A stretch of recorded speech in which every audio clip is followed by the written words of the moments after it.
તો અમરેલી જિલ્લાના લીલિયામાં ભૂગર્ભ ગટરને લઈ અને વેપારીઓ અને સ્થાનિકો ત્રાહિમામ પોકારી ઉઠ્યા છે। ગામમાં છેલ્લા 3 મહિનાથી ભૂગર્ભના ગટરના પાણી મેઇન અને નાવલી બજારમાં ઉભરાય છે। ત્યારે અવારનવાર સ્થાનિક સરપંચ અને તંત્રને ગ્રામજનો અને વેપારીઓએ રજૂઆત કરવા છતાં કોઈ નક્કર પરિણામ જોવા મળ્યું નથી।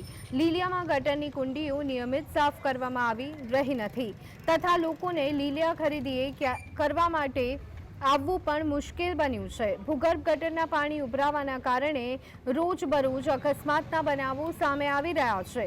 ત્યારે લીલિયામાં ભૂગર્ભ ગટરનો પ્રશ્ન વર્ષો જૂનો હોવા છતાં તંત્ર દ્વારા આંખ આડા કાન કરવામાં આવી રહ્યા હોવાનો સ્થાનિકો આક્ષેપ કરી રહ્યા છે। લોકો લીલિયાની મેઇન બજારમાં નાવલીમાં ખરીદી કરવા આવવા માટેનું ટાળે એવી સ્થિતિ છે। લોકોને ચાલવામાં મુશ્કેલી પડે છે। ગટરના પાણીના હિસાબે બજારમાં લીલ થાય છે અને એની અંદર રોજ 2 થી 3 જણા સ્કૂટર સહિત પડે છે। આ બધી જ વસ્તુ બધાય લોકોને ખબર છે, સરકારને કે તંત્રને જ નથી ખબર। આ ગટર કરીને ગામની દશા ફેરવી નાખી છે અમારા ગામની।